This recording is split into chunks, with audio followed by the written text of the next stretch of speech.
ग्रहों का विज्ञान यूट्यूब चैनल में मैं डॉक्टर पुष्पा कामले आप सबका स्वागत करती हूँ। कुंडली पढ़ना सीखे के क्रम में आज मैं पार्ट 39 सिखाना शुरू करती हूँ। आज के पाठ में जन्म लग्न कुंडली में व्यक्ति के पूर्व जन्म की जानकारी किन ग्रहों से मिलती है, कौन से भाव का विचार किया जाता है, ज्योतिष सूत्र के द्वारा समझते हैं, सूत्र को चार्ट द्वारा समझते हैं। चलते हैं चार्ट पर। व्यक्ति के पूर्व जन्म की जानकारी कौन कौन से ग्रह से मिलती है, तो गुरु से, शनि से और राहु से मिलती है। ज्योतिष सूत्र एक एक करके जानेंगे। वर्तमान जन्म में ग्रहों के अनुसार समझते हैं। जन्म लग्न कुंडली में लग्न भाव में गुरु होता है तो व्यक्ति पूर्व जन्म में धार्मिक था। वो व्यक्ति पूर्व जन्म में धार्मिक था और उसे पूर्व जन्म के आशीर्वाद मिले होते हैं। इस जन्म में अधिक लाभ पाने के लिए व्यक्ति को दूध का दान करना चाहिए, यानी कि इस जो भाव में गुरु है उसका अधिक फल मिल सके। तो इसको कुंडली से समझते हैं कि पहले भाव में है कोई जातक के जिसके कुंडली में पहले भाव में गुरु है। ये कुंडली ले लेते हैं। इस पहले भाव में गुरु लग्न भाव में बैठा है, इस भी कुंडली में पहले भाव में गुरु बैठा है। तो ये जो दो जातक है, क्योंकि ये वाला संबंध गुरु से संबंधित है, तो गुरु लग्न भाव में यानी कि पहले भाव में, तो इस कुंडली में ये घर खाली है। इधर लग्न भाव में, इधर भी लग्न भाव में है। और भी ऐसी हम कोई कुंडली ले लेते हैं तो उसमें लग्न भाव में गुरु नहीं है। तो समझने के लिए गुरु लग्न भाव में है तो ऐसा जातक पिछले जन्म में धार्मिक था और वो लोगों से सम्मानित था, और इसकी जो ऊर्जा अगर इस जन्म में उसको अधिक फायदा चाहिए तो उसने दूध का दान देना चाहिए। यह हो गया पहला सूत्र। दूसरा सूत्र, धन भाव में अष्टम भाव में गुरु होता है तो व्यक्ति पूर्व जन्म में आध्यात्मिक कार्य करने वाला संत प्रवृत्ति का होता है और पिछले जन्म में उस व्यक्ति की इच्छाएं पूर्ण नहीं हुई थी, इस कारण वर्तमान में उसका जन्म हुआ, यानी कि उसे जन्म लेना पड़ा। तो अब इसको कुंडली में कैसे देखेंगे, तो ये जो दूसरा भाव है, दूसरे भाव को धन भाव कहा है और 8वें भाव को अष्टम भाव। ये दो भाव में अगर गुरु है तो ये सूत्र लगता है कि व्यक्ति आध्यात्मिक प्रवृत्ति का था पर संत था, संत व्यक्ति, और पिछले जन्म में उस व्यक्ति की कुछ इच्छाएं अपूरी रह गई और उनकी मृत्यु हो गई, और उसके बाद जो उनका जन्म हुआ तो उसकी कुंडली में दूसरे और 8वें भाव में गुरु की स्थिति दिखाती है। इस कुंडली में तो पहले घर में, इस कुंडली में पहले घर में है। गुरु की स्थिति इन कुंडलियों में नहीं है। इस कुंडली में आपको देखने को मिलेगी गुरु की स्थिति दूसरे भाव में, धन भाव में और अष्टम भाव में।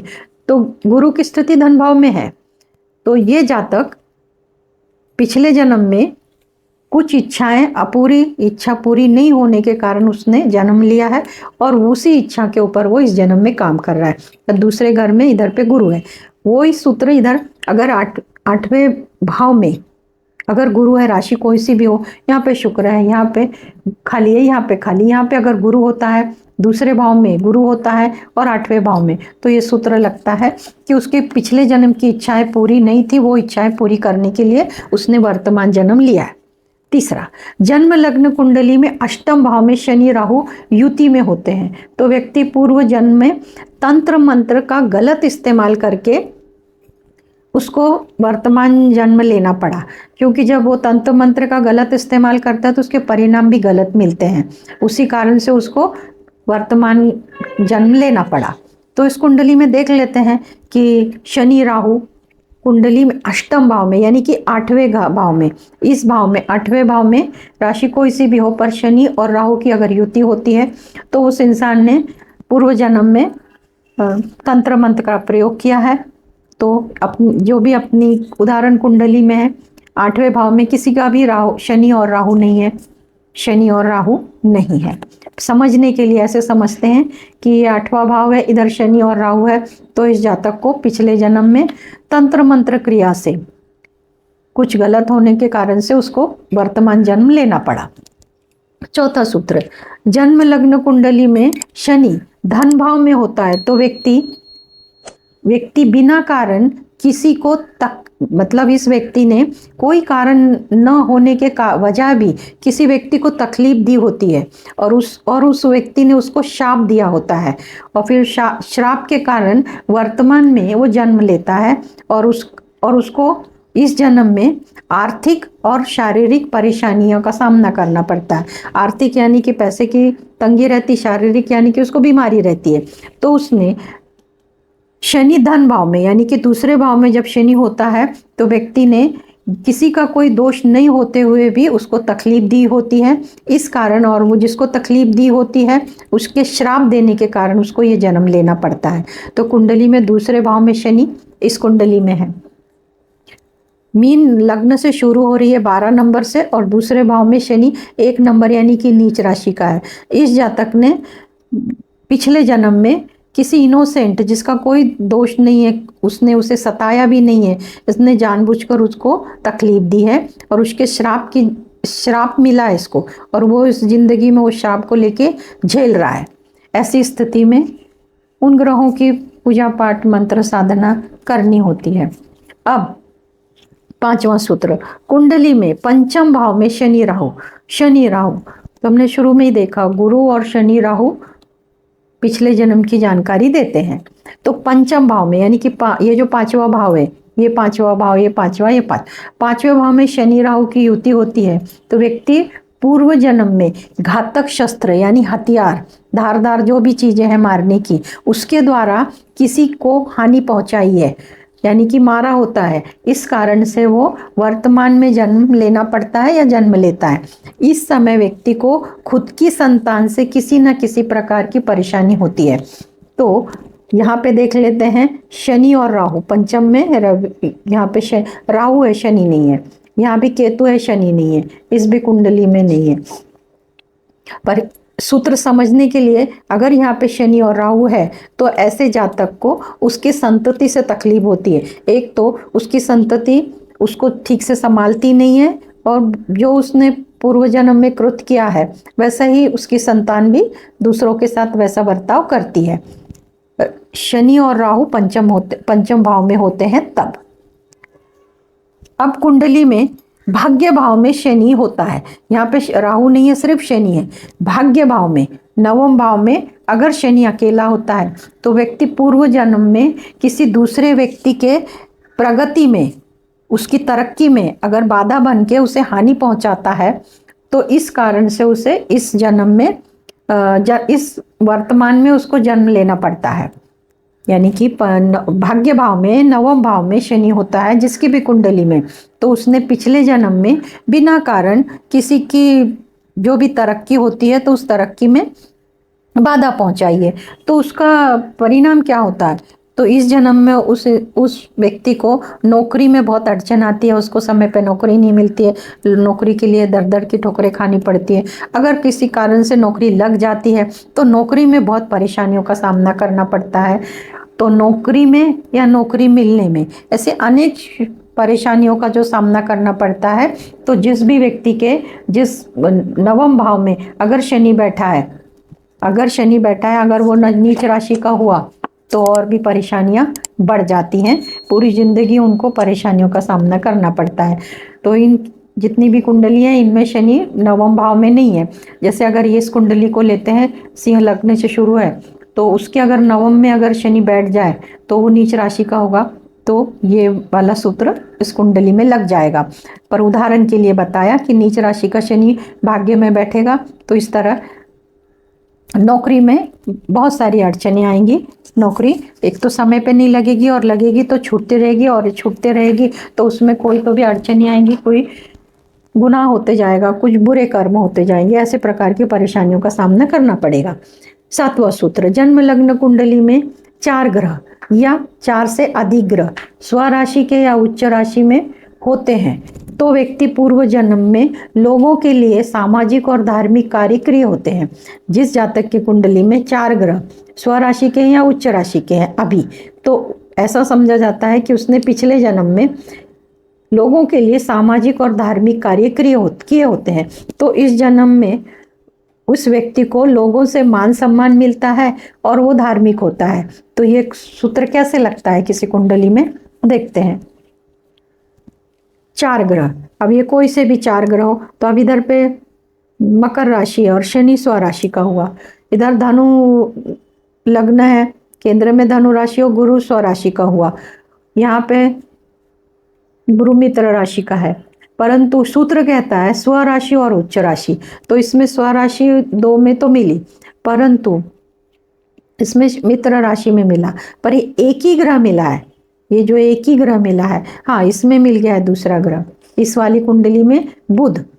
ऐसे ही अब ये जो केंद्र है, केंद्र की कंडीशन नहीं है, कहीं भी ग्रह आप अपने राशि में हो, अगर हम धनु लग्न और मीन लग्न को लेंगे तो केंद्र में तो सिर्फ 2 राशि आती है, एक गुरु की राशि आती है, एक बुध की, तो इसमें ये सूत्र को इसमें समझते हैं। यहाँ पे जो शनि है, शनि स्वराशि का है, अगर इधर पे हम शुक्र को लिख देते तो शुक्र स्वराशि का होगा, और इधर को हम मंगल को लिख देते हैं तो मंगल स्वराशि का होगा, और इधर चंद्र को लिख देते हैं तो चंद्र स्वराशि का हो गया। यानी कि शनि शुक्र चंद्र मंगल ऐसे केंद्र में या और कहीं भी बैठ जाएं, पर अपनी राशि में बैठ जाएं तो ऐसी व्यक्ति धार्मिक मान सम्मान मिलता है और लोगों के लिए वो बहुत अच्छा होता है।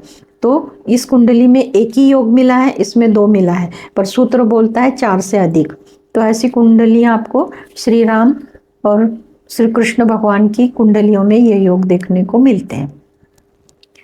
8वां सूत्र, जन्म लग्न कुंडली में 4 ग्रह या 4 से अधिक ग्रह उनकी नीच राशि में होते हैं, तो व्यक्ति पूर्व जन्म में उसको किसी तरह की जो परेशानी आई होती है, वो परेशान हुआ होता है, उसके कारण वो आत्मघात यानी कि खुद का ही आत्महत्या की होती है उसने।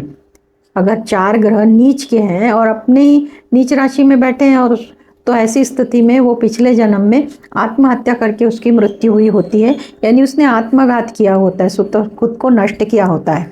तो ये सूत्र देखते हैं। अब यहाँ अपने स्वराशि का देख लिया, यहाँ भी स्वराशि है, ये मित्र राशि है। अगर शत्रु राशि का कोई ग्रह अपने को मिलता है तो एक तो शत्रु राशि का ग्रह ये है कि भाई शनि उसके शत्रु राशि में बैठा है, 1 नंबर की राशि शनि की शत्रु राशि है। मंगल 4 नंबर में बैठेगा तो उसकी शत्रु राशि होगी। बुध 12 नंबर में, गुरु 10 नंबर में, ऐसा जो वो कहीं भी बैठ जाए, वैसे कहीं भी वो बैठ जाए, चंद्र 8 नंबर में बैठ जाए तो उसकी नीच राशि होगी। इस प्रकार 4 ग्रह अगर नीच राशि के होते हैं तो उस जातक का पिछला जन्म उसको किसी बहुत परेशानी के कारण उसने आत्मघात किया हुआ होता है, ऐसी जानकारी होती है। 9 नंबर का सूत्र, कुंडली में 12वें भाव में अगर शनि है, कुंडली में 12वें भाव में, अब 12वां भाव कौन सा हम लेंगे तो इसको हम बोलते 12वां भाव, कुंडली के 12वें भाव में, तो इसको विस्तार से समझते हैं।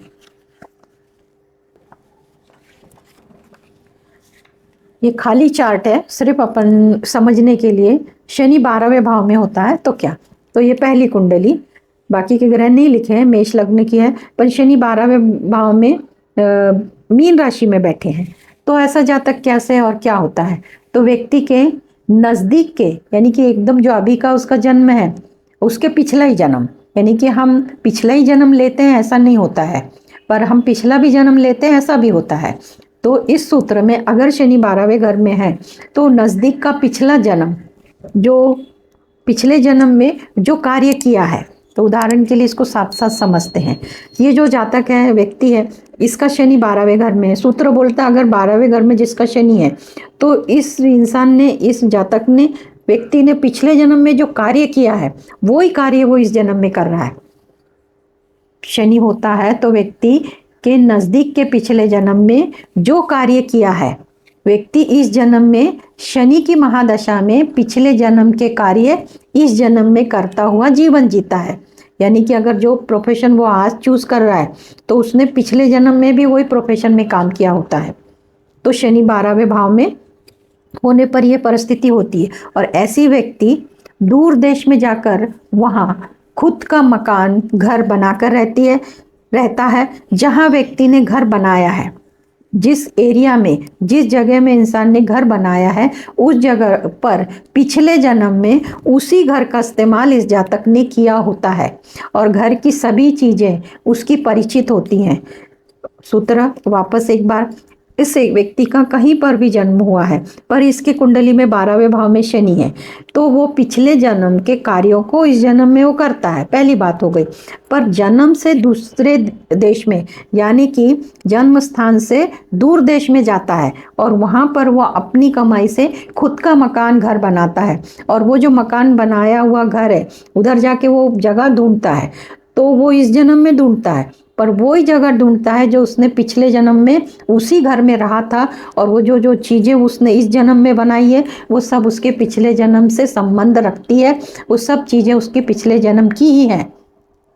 ये सूत्र ऐसा है। जिसकी भी कुंडली में शनि 12वें भाव में होता है उनका सूत्र इस प्रकार है कि जो पिछले जन्म का कार्य वो इस जन्म में करते हैं, और दूर देश यानी कि लंबे गांव, अब जहाँ इनका जन्म हुआ उससे दूर जाके परदेश में जाके ये घर बनाते हैं, और घर बना के वहाँ पे अपना जीवन व्यतीत करते हैं, और वो सब चीज़ें, वो घर उनके पूर्व जन्म से परिचित होता है। अब कुंडली में 12वें भाव में अगर शुक्र है, जैसे अभी हमने शनि को सीखा, अब 12वें भाव में शुक्र है, शुक्र होता है तो क्या होता है, 12वें भाव में शुक्र होता है तो क्या होता है, तो व्यक्ति दूर देश में जाकर जो भी उसे पहले मिलता है, अगर ये कोई स्टूडेंट है नौकरी के लिए गया है तो उधर उसको कोई लड़का दिखता है, अगर ये लड़की है तो लड़का, लड़का है तो लड़की, जो भी उधर मिलता है उसको मिलती है, तो उसका उस व्यक्ति के साथ पिछले जन्म का, या तो वो व्यक्ति उसका पिछले जन्म का पति पत्नी में पति हो या पत्नी हो, या उसका मित्र हो, गर्लफ्रेंड हो या बॉयफ्रेंड, ऐसा हो सकता है। अगर शुक्र 12वें भाव में है तो ऐसा व्यक्ति जन्म से दूर देश में जाता है, और वहाँ पे जो उसको मिलते हैं तो वो उसके पिछले जन्म के जीवन साथी होते हैं, या तो उसके दोस्त मित्र होते हैं। फिर वो क्या, वो जो जिनसे मिलता है मित्र, तो इस जन्म में वो उनके साथ शादी करते हैं और शादी बना के उनके साथ जीवन व्यतीत करते हैं। ऐसा सूत्र अगर जिसकी भी कुंडली में 12वें भाव में अगर शुक्र है तो उसको इस प्रकार के परिणाम दिखने में आते हैं। अब कुंडली में 12वें भाव में चंद्रमा, इस ये कुंडली किसी भी लग्न से शुरू हो, 12वें भाव, और 12वें भाव को इस क्यों लिया है, तो 12वें भाव से दूर देश की यात्रा का विचार किया जाता है। चंद्रमा होता है तब व्यक्ति दूर देश की यात्रा करने का सौभाग्य प्राप्त होता है। जब भी जिस भी जातक की कुंडली में चंद्र 12वें भाव में, तो वो ज़्यादा सफ़र करते हुए दिखाई देता है, वो ज़्यादा प्रवास करता है, और सभी प्रवास करता है, यानी कि वो जल मार्ग करता है, वायु मार्ग का करता है, और हवाई मार्ग, जल, तीनों मार्ग का वो इस्तेमाल हवाई जहाज से भी कर सकता है, पानी से भी कर सकता है। तो इस प्रकार उसको प्रवास यात्रा के सौभाग्य प्राप्त होते हैं अगर 12वें घर में चंद्रमा होता है। तो व्यक्ति परदेश में जाता है, वहाँ के लोगों से परिचय होता है, पहले जब वो जाता है दूर देश में तो वहाँ के लोगों के साथ इसका परिचय होता है, और उनके साथ खुशी खुशी जीवन जीता है। और वे जो सभी लोग हैं, जो जो उसके आसपास के जो सभी लोग हैं, वो पूर्व जन्म के ही लोग होते हैं।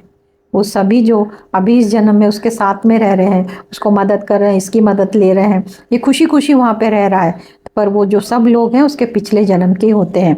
अपने कर्मों के अनुसार इस जन्म में सबने अपने अपने जन्म लिए होते हैं, तो ऐसे एक दूसरे के साथ बिहेव करते। चंद्र परिचित लोगों को शुक्र से, जो हम जोड़ीदार बोलते हैं, जिसको जीवन साथी बोलते हैं, लाइफ पार्टनर बोलते हैं, फ्रेंड बोलते हैं, उनका परिचय होता है। शनि से, जिस कर्म से, जिस व्यवसाय से, जो भी पिछले जन्म में किया है व्यवसाय उधर निर्वाह के लिए उसका संबंध होता है, वो इस जन्म में वही काम करता है।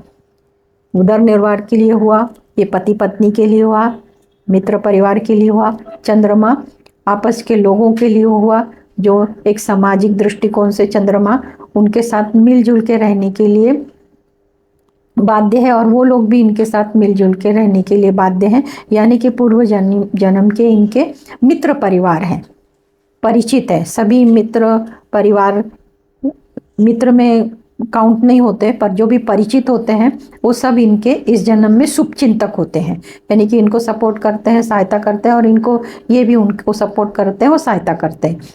इस तरह शनि 12वें घर में, शुक्र 12वें घर में और चंद्र 12वें घर में बताया।